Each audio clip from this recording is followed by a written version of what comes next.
নতুন ষড়যন্ত্রের আভাস নতুন করে 20,000 ভারতীয় নাগরিক বাংলাদেশে প্রবেশ করেছে, যারা বিভিন্ন সময় বিভিন্ন উদ্দেশ্য বাস্তবায়ন করার জন্য তারা এই দেশের বিভিন্ন মহলে প্রশ্নবিদ্ধ যে কেন এত ভারতীয় বাংলাদেশে আসছে। আমরা জানি বাংলাদেশকে অস্থিতিশীল করার জন্য ভারত সবসময় চেষ্টা করে যায়। সেই চেষ্টার অংশ হিসেবে এইসব নাগরিকরা যখন বাংলাদেশে কাজ করে তখন তাদের মধ্যে থেকে কিছু অংশ কিছু লোক এই উদ্দেশ্যগুলো বাস্তবায়ন করে থাকে, যার কারণে বাংলাদেশ বিভিন্ন সময় বিভিন্ন বিপদের সম্মুখীন হয়।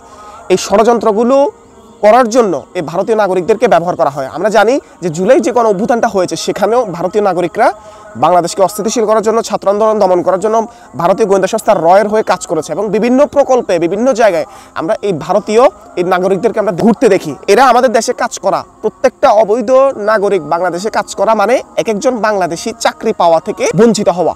তো আমাদের দেশে যেখানে লোকেরা চাকরি পায় না সেখানে 26 লাখ ভারতীয় আমাদের দেশে আসা কাজ করবে। তো কারা এই দেশে তাদেরকে চাকরি দিচ্ছে এদেরকেও ধরতে হবে, কেননা তারা আমার দেশের বেকার লোকদেরকে রেখে কেন আরেকজন বাহিরের নাগরিককে চাকরি দিবে? এটা তাদের একটা অপরাধ। এই অপরাধ হিসেবে গণ্য করে তাদেরকে ধরতে হবে।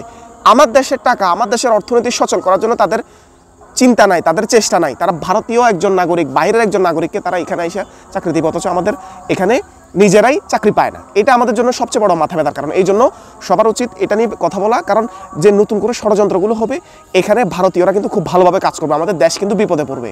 সব মহলের সচেতন হওয়া দরকার এবং ভারতীয় যারা যেখানেই চাকরি করুক না কেন, কাজ করুক না কেন, তাদেরকে ধরে আইনের আওতায় এনে তাদেরকে বিচার করতে হবে এবং তাদের যেহেতু অবৈধ, তাদের কোনো ভিসা পাসপোর্ট নাই, তাদেরকে বের করে দিতে হবে আমাদের দেশ থেকে। সোজা কথা হচ্ছে এটা, নাইলে যে কোনো সময় এরা কিন্তু বিভিন্ন ষড়যন্ত্র করে দেশকে বিপদে ফেলতে পারে। এটা আমাদের সবসময় মাথায় রাখতে হবে।